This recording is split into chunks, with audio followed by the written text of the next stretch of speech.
ഒരുപാട് പേര് നമ്മുടെ കയ്യിൽ നിന്ന് ബ്രേസ്ലെറ്റ് കിറ്റ് വാങ്ങിക്കുന്നുണ്ട് കേട്ടോ, ബിഗിനേഴ്സ് ആയിട്ടുള്ളവർ. അപ്പോൾ അവരെല്ലാം പറയുന്നൊരു കാര്യം എന്താണെന്ന് ചോദിച്ചിട്ടുണ്ടെങ്കിൽ, ബ്രേസ്ലെറ്റ് നമ്മൾ കെട്ടിട്ടിട്ട് അത് നിൽക്കുന്നില്ല, കുറച്ച് കഴിയുമ്പോൾ അത് ലൂസായി പോവാണ്, അതങ്ങനെ ഊരി പോവാന്നൊക്കെയാണ് കേട്ടോ.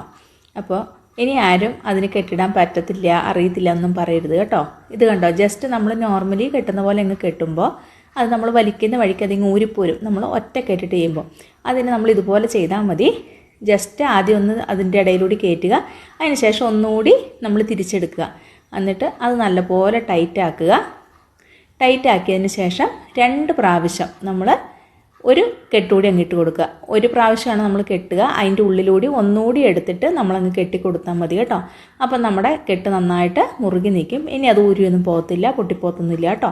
പിന്നെ നമ്മൾ ആദ്യം ടൈറ്റാക്കുന്ന സമയത്ത് ആവശ്യത്തിന് ടൈറ്റാക്കുക. ഒരുപാട് വലിച്ച് മുറുക്കി വെച്ചിട്ടുണ്ടെങ്കിൽ ചിലപ്പോൾ നമ്മുടെ ആ ബീഡ്സൊക്കെ കൂടി ഇങ്ങനെ ഭയങ്കര ടൈറ്റായിട്ട് നിൽക്കും. ബീഡ്സുകൾ ഒരു തരി ലൂസിൽ കിടക്കുമ്പോഴാണല്ലോ നമുക്കത് ഭംഗി ഉണ്ടാവുക കാണാൻ. അപ്പോൾ ഇനി ആരും ഇത് ചെയ്യാൻ അറിയത്തില്ല, കെട്ടിടാൻ അറിയത്തില്ല എന്നും പറഞ്ഞ് ചെയ്യാണ്ടിരിക്കേണ്ട കേട്ടോ. ഇത് കണ്ട് മനസ്സിലാക്കിയിട്ട് എല്ലാവരും ചെയ്ത്